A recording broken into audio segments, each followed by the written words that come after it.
Yeah, welcome everybody to the next installment of our Insight in Palo SASE series. And in this one, I wanted to take it, the previous ones were a bit more about really what is SASE and in a roundtable discussion, on it with both Palo and Insight people. And this one, I want to kind of take it a little bit more into assuming you know a little bit more about it, resolving any potential confusion, which I still kind of see coming up.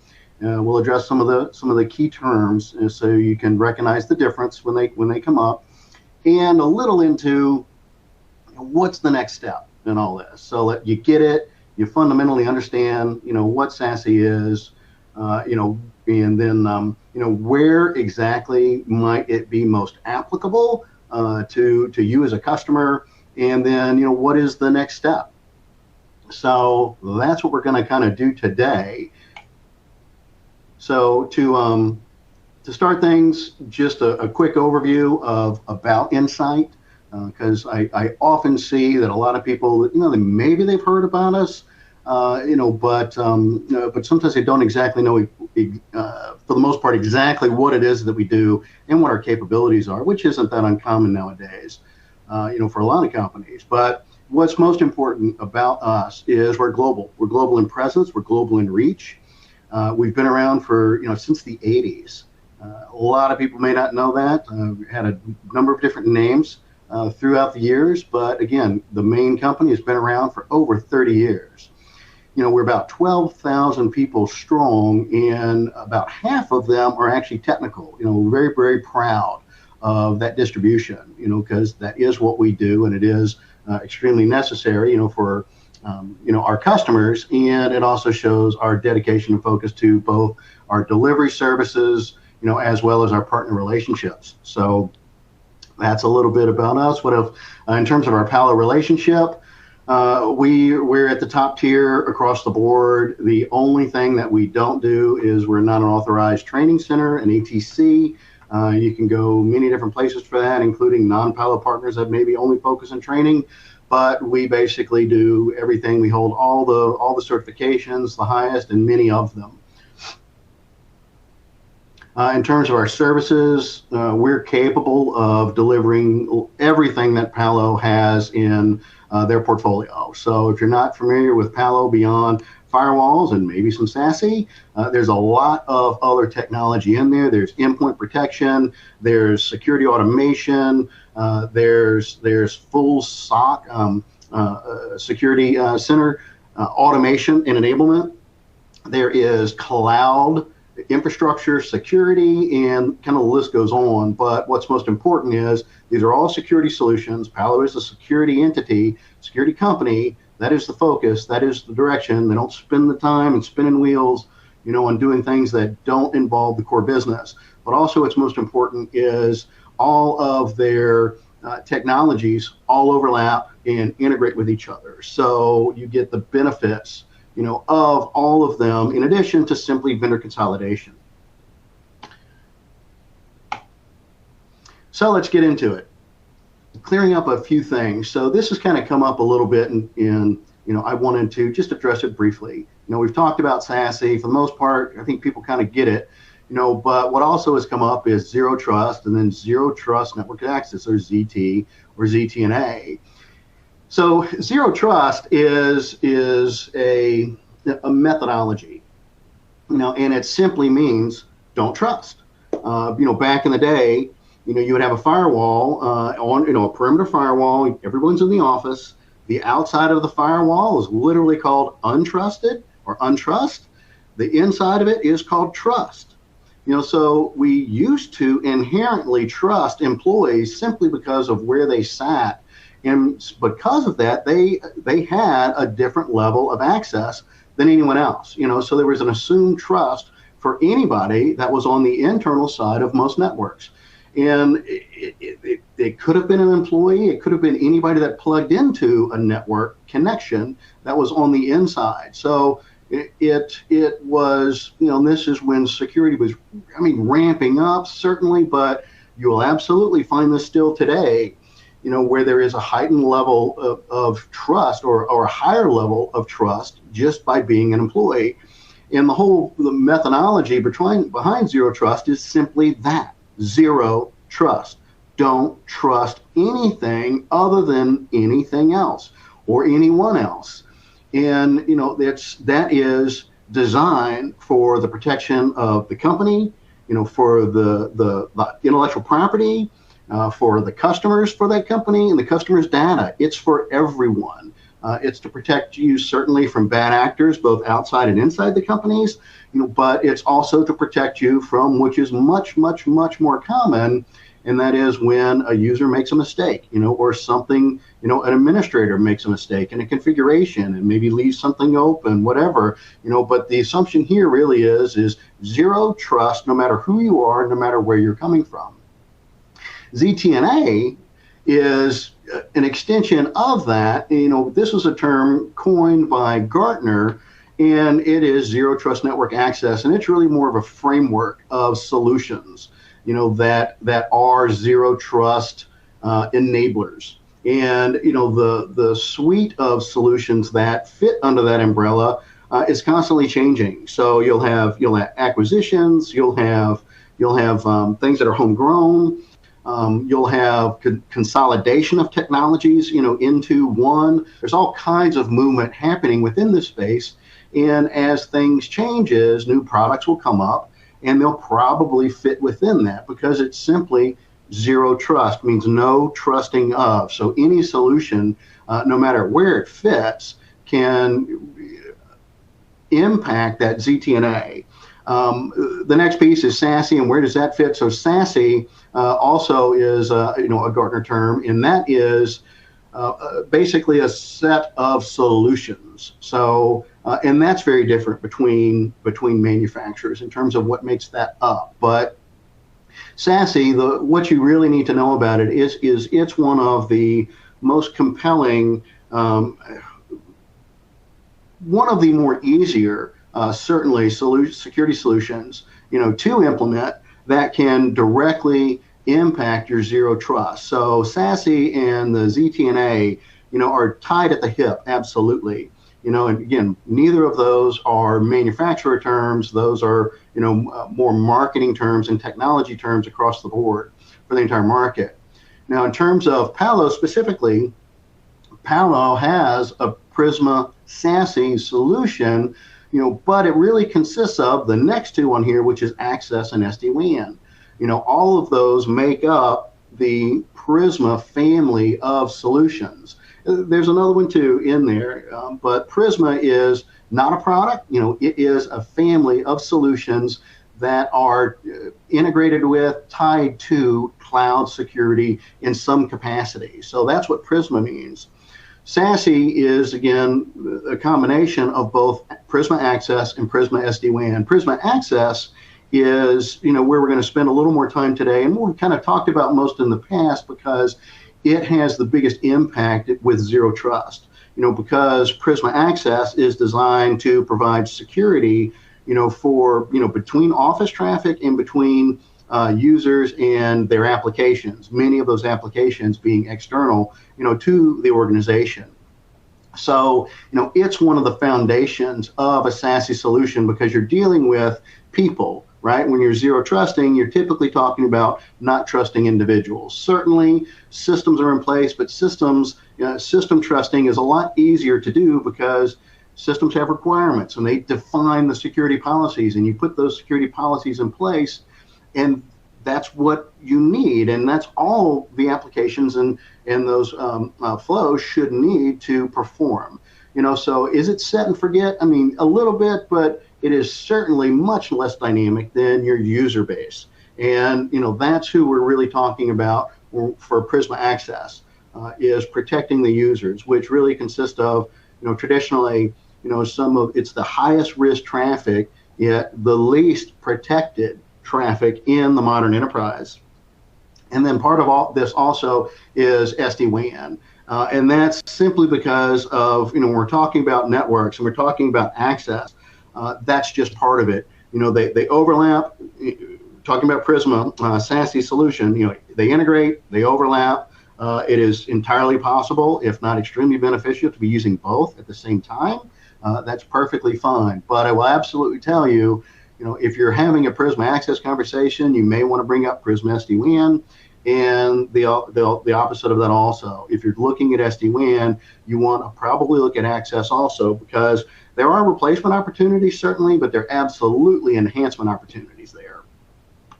Again, if there's any questions at all, feel free to kind of stop here. It's fine. We're going to go a little fast through some of this in case we get any questions. So feel free to stop me.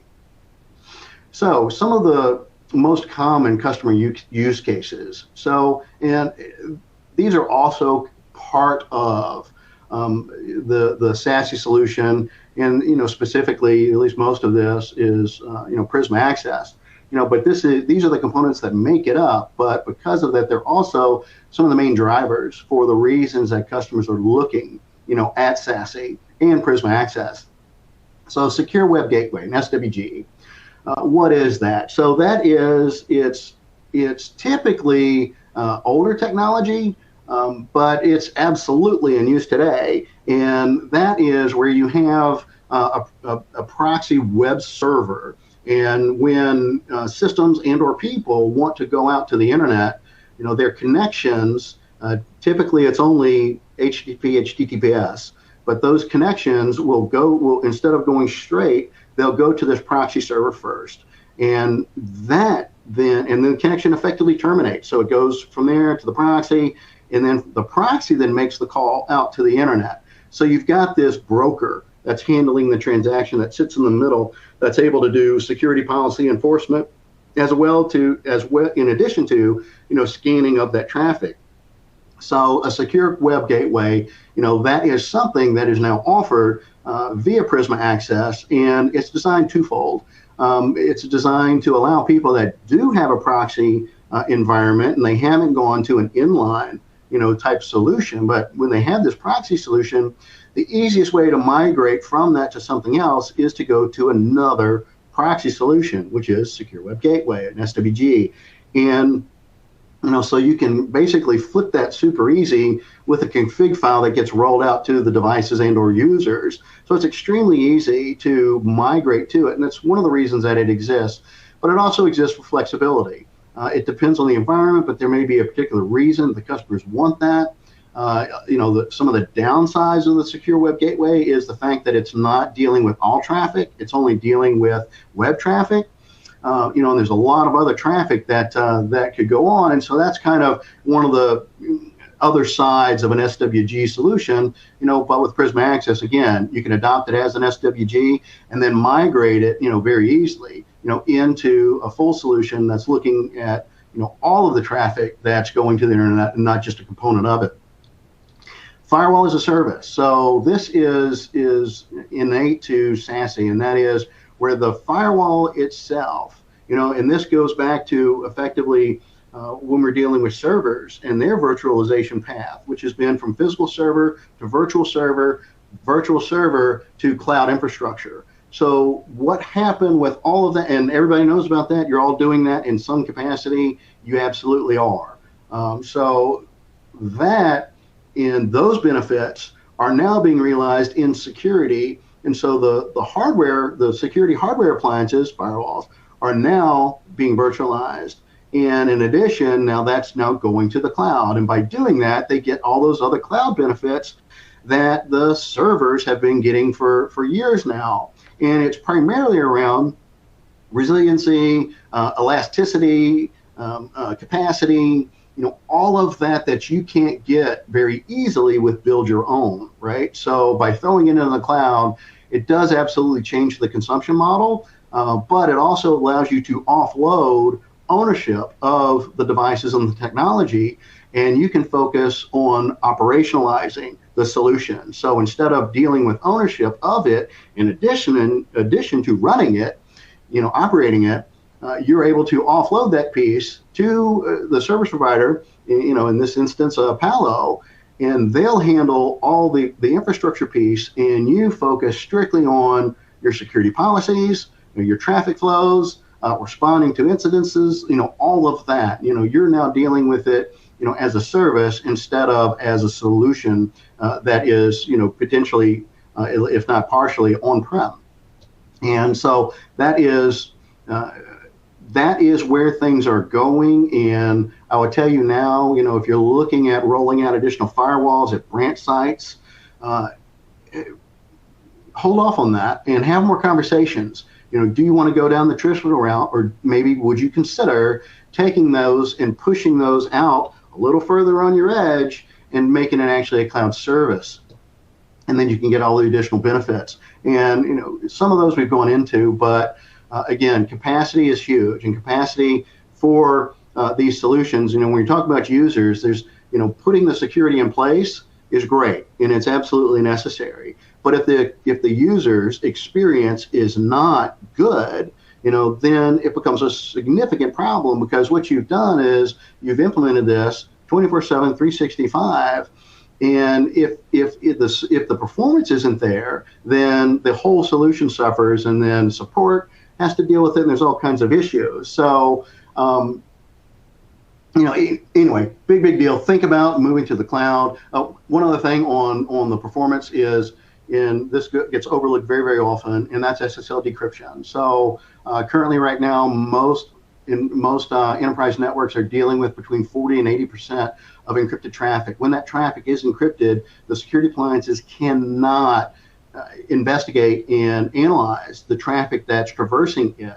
It knows source and destination, but that's not that big a deal. What you care about is what's going on inside the traffic, or if there's any data that you care about being potentially exfiltrated, in addition to things coming down into your network, which could be malicious. So, that is extremely costly to turn on a lot of firewalls, especially if those firewalls are hardware appliances, on-prem, and they're also doing things like VPNing. It's difficult to turn that on, because those firewalls very often don't have the capacity, and capacity only gets worse when you're dealing with encryption, because all it takes is someone on the source side of the equation to change the security key on their encryption level. They could simply double it on a renewal, and that could, exponentially increase the CPU cycles that it takes to do a decryption and then re-encryption of that traffic. So, it's bad now, but it's only going to get worse. When you're dealing with the firewall in the cloud, all of that gets offloaded to the cloud. If it doesn't have enough resources, it's elastic. It spins up additional resources. So you, as the customer, know that you're getting, full capacity, full performance, and full SSL decryption of all of the traffic traversing the solution. It's a big deal. Do not overlook SSL decryption, because if you're not doing it, you effectively have an any rule in your firewall for up to 80% of your traffic. Big deal. Don't lose visibility of that. Legacy VPN, that's hot for a lot of people, and that's simply, everybody's got a VPN solution of some sort. More and more people are having to use it. Because of that, they've identified issues with it, shortcomings of those solutions, and that's a very typical reason for customers to look at SASE and Prisma Access, is when they've got when they currently have a VPN and it's not meeting their needs. There could be all kinds of reasons, but that one is extremely common because of the hybrid workforce that we have today, and the issues that brought up, not only in capacity and performance, but in security, right? Because you now have people that are located all over the place, and they may not even be using corporate devices, to come back and access, the company's information. And so, there's been lots of issues there. And so, just having the capacity to do it doesn't mean that you're doing it as well as you could be. So that's why people are looking to SASE and Prisma Access, for legacy VPN situations.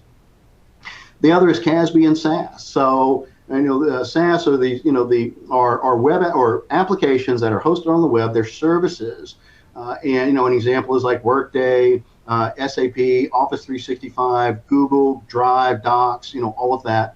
Those are SaaS solutions, and the users have application needs that are all over the place, and this is one of the reasons that the edge has gotten so fuzzy. is, you can have 80% of your company's primary applications reside outside of your organization. That's not uncommon at all, but when it resides inside your organization, you're able to put security controls in place on those things, that when you go to third party, it's extremely difficult, if not impossible, to do. And, Palo has those capabilities. It's a CASB solution, Cloud Access Security Broker, but it has hooks into these applications and lets you define security policy. Simply things like not allowing somebody to share confidential information out to the public. I mean, that's just a very basic rule, but goes well beyond that. But not only does it give you visibility in terms of what people are doing, what kind of data is going, into those solutions, where it's going, what's the retention policies, all of that stuff from a visibility perspective, but it also hooks into it, allows you to define policy, and then it will enforce that policy. It's a very big deal. And when you're talking about how to implement that, well, when you're dealing with a SaaS solution where you now are directing all your branch traffic and user traffic to the applications via this solution, all you have to do is add this into it. It's a very simple add-on, and now all of that traffic is able to be covered with a CASB/SaaS solution. Huge deal, really cool. Another example is like IoT. You can throw IoT as an add-on, to SASE also, and it can go out there and scan, your network actively and passively for devices, give you the manufacturer, let you define policy based on those, etc. So it's very easy to add on, to these solutions once all your traffic is going through it and you've adopted, these cloud solutions. Last piece here for a use case is SD-WAN branch office. So this rolls in certainly Prisma SD-WAN, but Prisma Access can also play in that area also. So again, that's an example of that overlap. But when companies are looking at an SD-WAN solution, maybe they have some legacy connectivity and they're looking at adopting internet connections, certainly maybe multiple, at least two, per branch office with different mediums. So one could be a fiber connection or a coax connection, and the other one may be wireless. It may be some kind of wireless broadband. It could be cellular. It could be satellite, whatever. But you certainly want to have two means, of connectivity, especially if you're getting rid of a legacy like MPLS solution. Now, when you have that, you want to be using those to the best performance and value. So if your wireless is more expensive than the wired, you'd really probably want to use the wired more.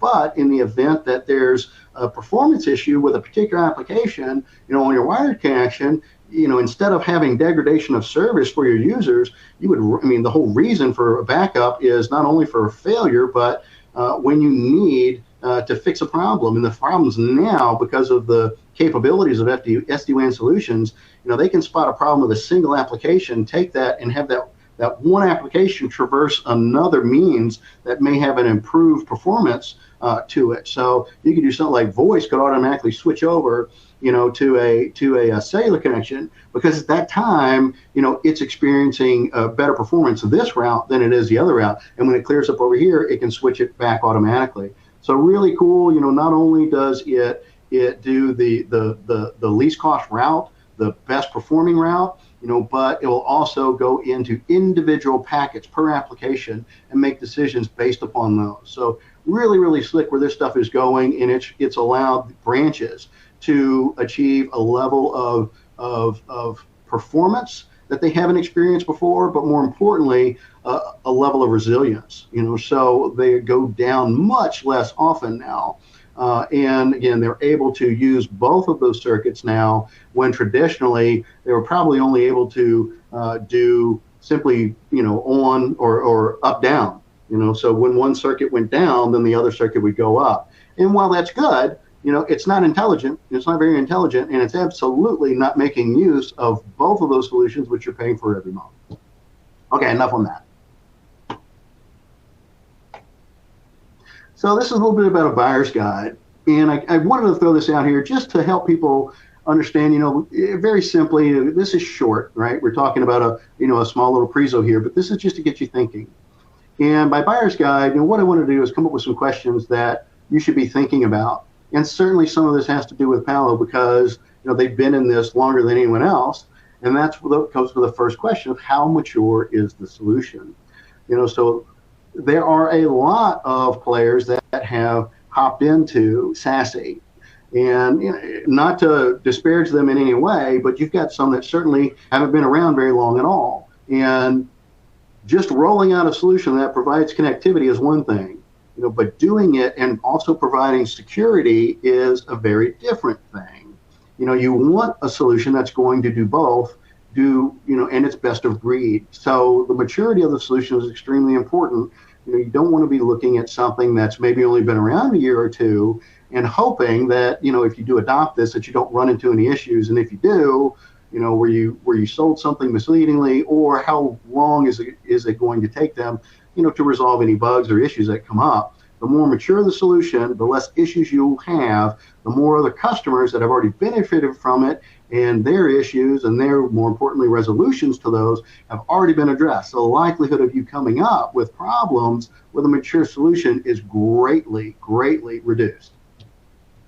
Does it use shared infrastructure? This is a big deal also, especially for those newer ones that come on the field. This is all about cloud infrastructure or cloud enablement, and all these solutions have to reside in some capacity in the cloud. That is a cost burden that the manufacturers have to assume, and they have to budget it into their static price that they bill out to the customers. So the cheaper way to do that is to share the infrastructure, so that the same hardware effectively, be it in the cloud, but still the same hardware is used for multiple customers. And, that may not sound like an issue, but especially if it's not a big security company, doing that can expose data bleed between the two. More importantly, an issue that's experienced by one could be experienced by the other. Let's say that one of them, is doing nefarious stuff on the internet, intentionally or not. Their IP address that they're coming from can get blacklisted. Well, customer B that happens to be using that same infrastructure uses that same IP address, and now through no fault of their own, their IP address is getting blacklisted because of something someone else did. So a couple risks that you have there. Palo doesn't do that, certainly, or else I wouldn't be bringing it up, right? Next, does it monitor compliance in real time? This is another thing. So a lot of these solutions, they'll evaluate the endpoint's compliance standing on connection, on initiation. So it's like, we don't allow you to connect, if you don't meet compliance. But if you do meet compliance, then you connect, and that's where it stops until the next reconnection. So imagine, that may not sound like a big deal, and it used to not be because connections weren't always on. It would be as needed. And so in that instance, it probably wasn't as bad of a deal because maybe somebody connects for an hour. So every hour you're being reevaluated. Not bad, not great, but not bad. But now when you're talking about something that's on 24/7, 365, if you don't reevaluate, you could go for days without knowing the compliance status of your endpoints. And what does that mean? So the compliance status, for example, could simply be the antivirus agent on the computer stopped functioning. Either the user disabled it or something disabled it, but it is no longer functioning like it used to. That could also be the operating system patches aren't up to date. Individual application patches aren't up to date. The security patches and or dynamic updates for it aren't up to date. All of those would constitute being out of compliance or an out of compliance situation. And so that's something that can be evaluated. Well, with Palo, it evaluates it all real time. You can actually be connected to Prisma access, and you can even do a demo with us or Palo on this, and you can disable your antivirus. And when you do that, you'll actually be disconnected from Prisma access and be with an explanation that you're out of compliance and why.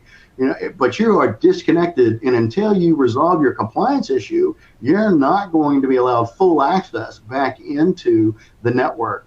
Huge deal. Really, really think about that, because again, you have to be continually evaluating the security status of your assets, or you're not doing zero trust. You're not doing it. Okay, next, what security capabilities does it have? And by it, I'm really talking about the OEM, the manufacturers.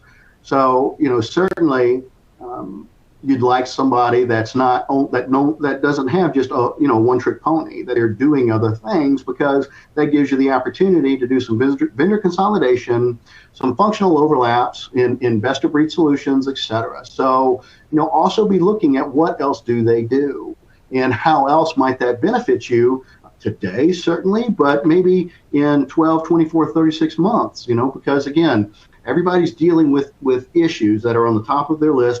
There's some things that you want to do, but you may not be able to get to for 24 months or so, but when it is time to do that, wouldn't it be great if you made a strategic decision 24 months ago that can help you when that need now arises? So certainly be thinking about what other capabilities and solutions, do these OEMs have that you may be able to take benefit from, if not today, later on. And this is a great one. Does it provide troubleshooting data as well as self-service capability? So Palo has a solution called ADEM. It's a autonomous digital experience management manager monitor. I don't know, ADEM. But what this thing does is really, really slick. It analyzes all of the connections in and out of this network, and it can be branch, it can be a user going to their data center for an app. It can be a user at a Starbucks going out to Workday. It analyzes all of those connections real time, and even when there aren't any connections, it knows what your connection usage has been and will simulate those connections and test those simulations, so that it always knows the status of all of your connections as well as all your potential connections for the stuff that you use most.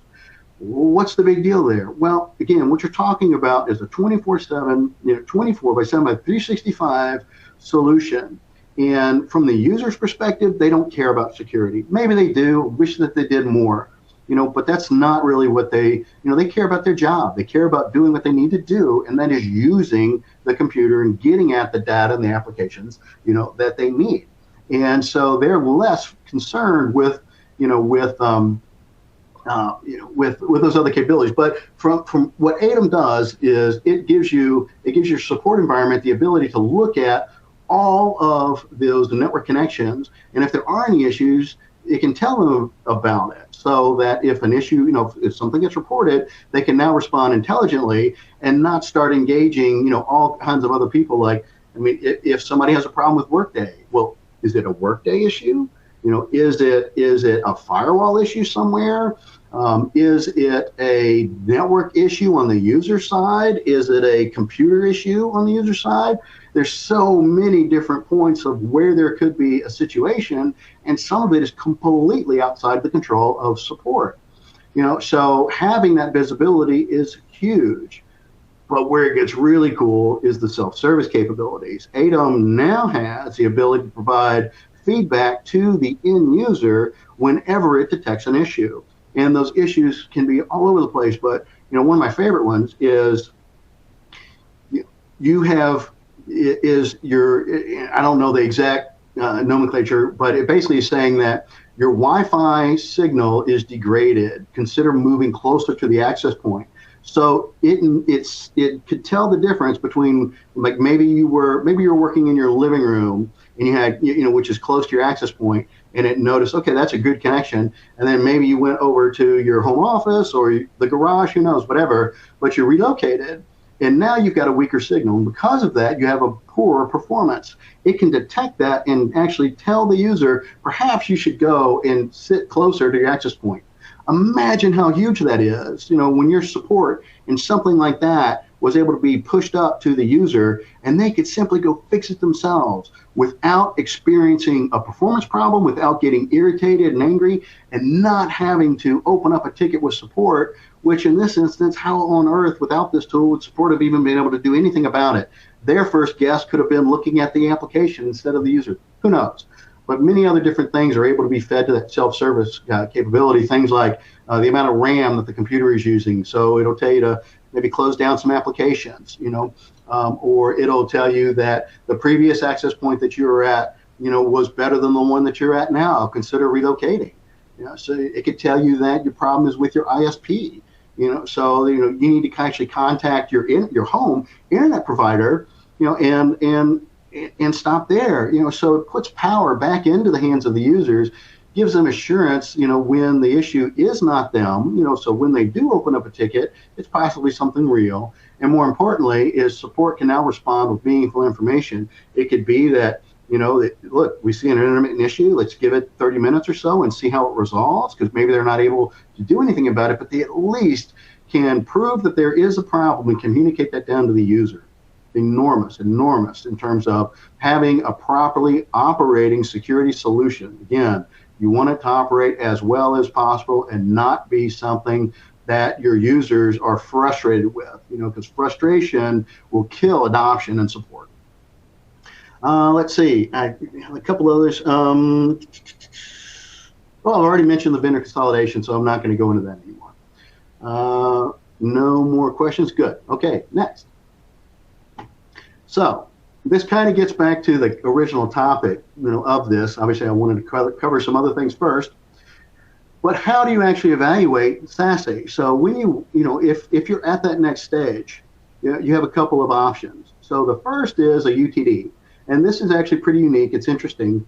UTDs, these Ultimate Test Drives, are offered by Palo for, I don't want to say all, but nearly all, more than likely. Most of their solutions have a UTD, or if not multiple UTDs. And what these are fully scripted lab environments that we can perform, and or Palo can perform, on-prem. And it could be an on-prem location. It could be at an office. It could be at a rented out spot, whatever it may be. Something with internet and some seats and opportunity to do an overhead and client. And what it will actually do, it'll walk you through as a participant a bunch of steps. And they could be simply from setting things up. It could be from troubleshooting. It could be walking you through responding to an incident. All of those, there's different situations and scenarios.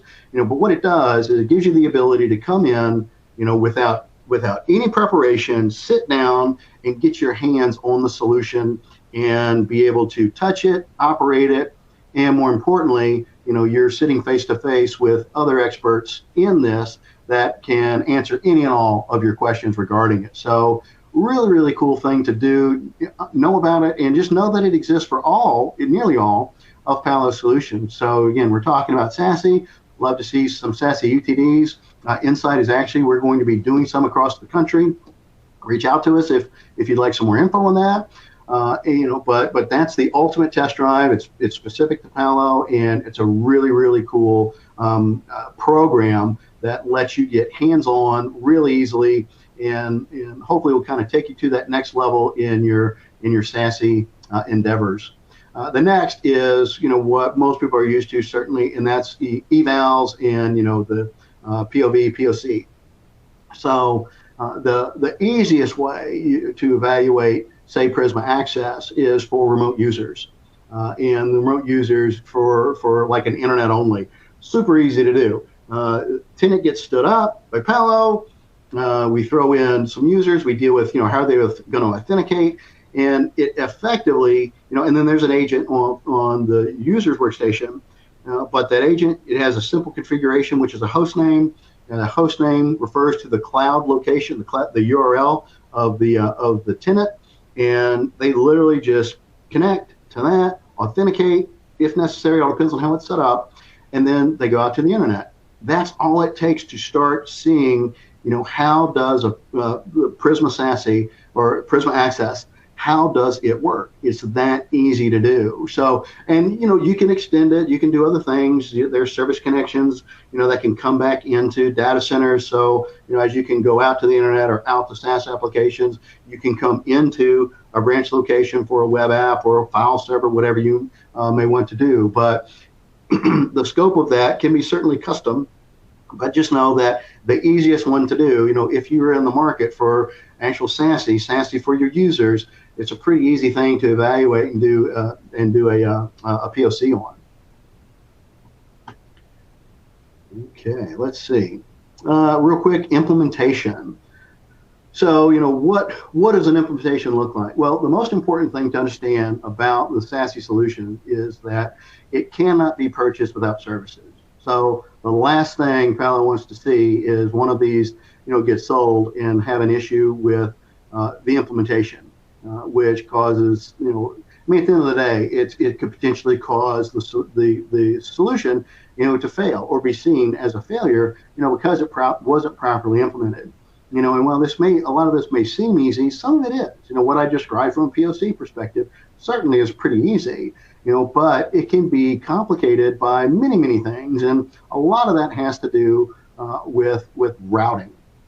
Where is the traffic going to go? And if it's just going out to the internet, again, that's your easiest scenario and situation. But when it's going between branches, when it's going to different locations, based on maybe some issues, so it's making decisions.